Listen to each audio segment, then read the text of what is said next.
Magic or sorcery is the use of rituals, symbols, actions, gestures, and language with the aim of exploiting supernatural forces.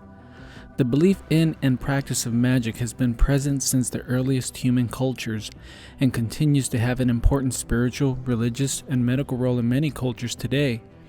The belief that one can influence supernatural powers by prayer, sacrifice, or invocation dates back to prehistoric religions, and it can be found in earlier records such as the Egyptian pyramid texts and the Indian Vedas.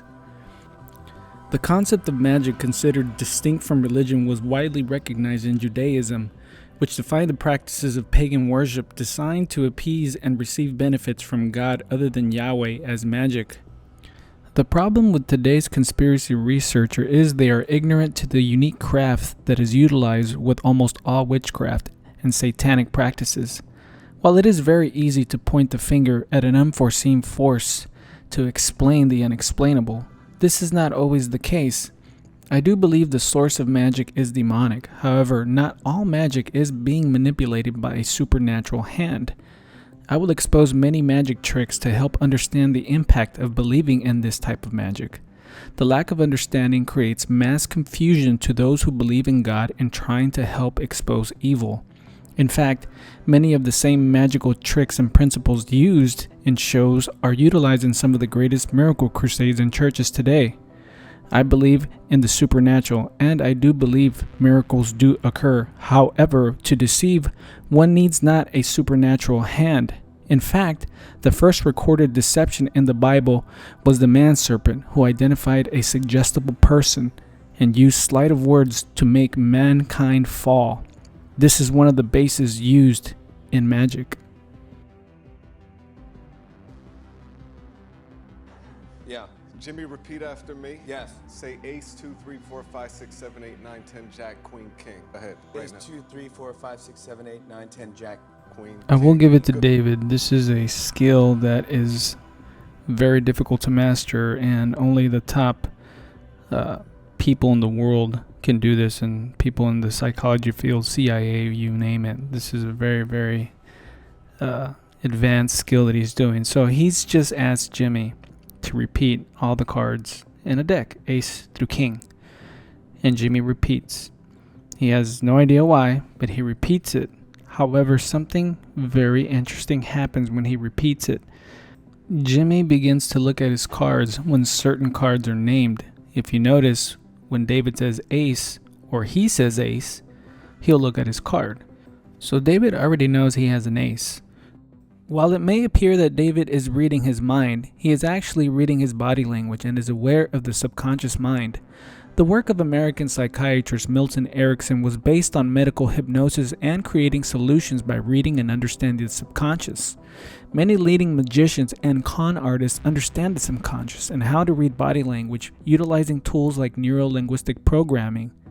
David will ask Jimmy to repeat the suit so he can hear any subtle differences in how he says each and every suit. Remember, David is a pro at this. Just because it isn't quote-unquote magic does not mean he is not well crafted in this area. Clubs, hearts, spades, diamonds. clubs, hearts, spades, diamonds.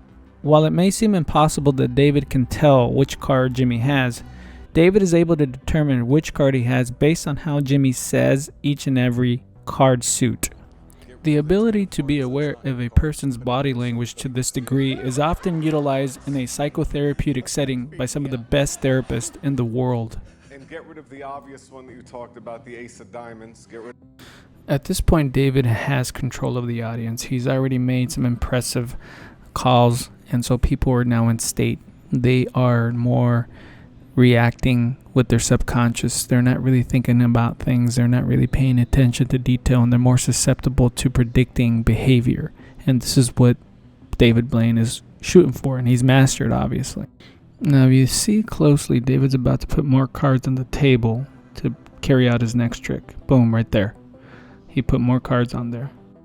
Now, if you notice, everyone is in state. Their minds are in belief. They have accepted that this guy has an ability, and we're full-blown sold, right? But in actuality, David hasn't done anything but basically sleight of hand. There's no demonic activity here. There's nothing.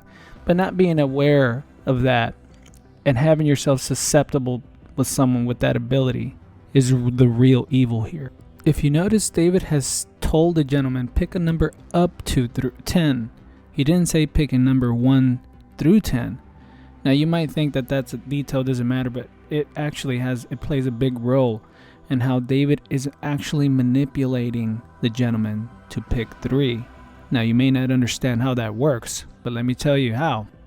Now it's not a coincidence that one gentleman has 13 cards in his pocket and another gentleman has been asked to pick up a number up to 10, and David knows that the selection of the number this gentleman will pick is 3.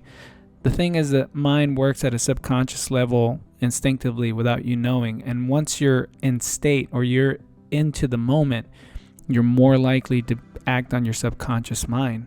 And this isn't anything new. Many companies like Coca-Cola play into this subconscious mindset in advertising. They will promote things at the subconscious level for you to be more attracted to their product or desire their product.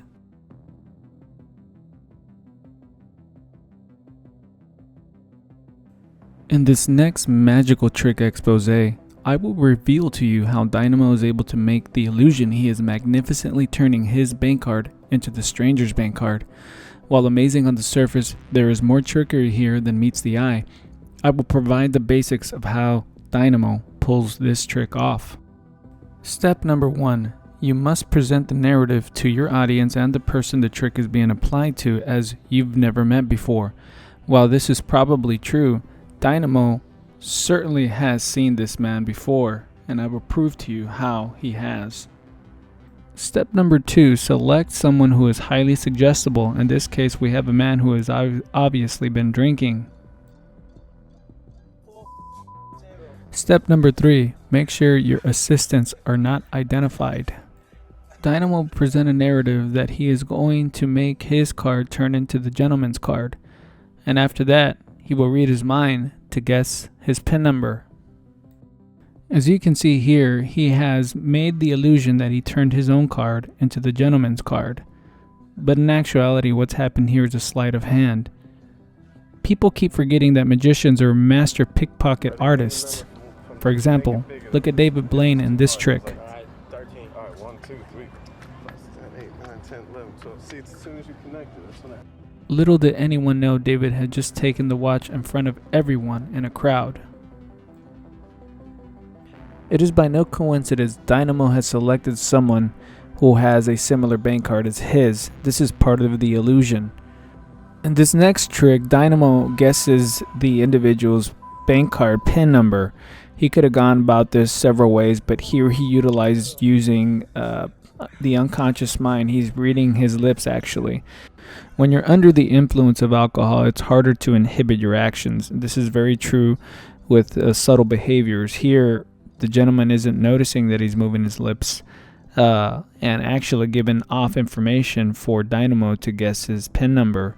Most people underestimate the subconscious mind, and this is the reason why many are not aware of certain behaviors and why we have to go see therapists from time to time to figure that out. On this next clip, as I said before, I'm going to point out Dynamo's assistant, and this is probably the guy who helps him pull off a lot of this stuff. No, he is not being assisted by demons. He is assisted by the guy in glasses in the back. You'll see. If you replay the clip, you can actually see him lean forward and give him something from the back. And he does a pretty bad job at hiding the exchange of bottle that he has in his hand. Look to the left-hand side of the gentleman in glasses, and you'll see the Corona extra bottle there in his hand. It's pretty obvious, but not to anyone else around because they're not paying attention. So in actuality, what happened, they switched out the bottle to some kind of probably customized bottle to pull off the trick. Again, an excellent, deceptive, elusive show. To the dismay of many of my fellow researchers, these magicians are not being influenced literally by a demonic hand. The reason I point this out is because the lack of understanding creates a lack of identifying the true threat. Unfortunately, the church has its own magicians in the pulling off miracles with sleight of hand and using hypnotic techniques to pull off their show. Of course, they also have their share of assistants in the audience to help deliver the illusion. The fact we label these practices as supernatural do not help us identify the actual art of deception and illusion.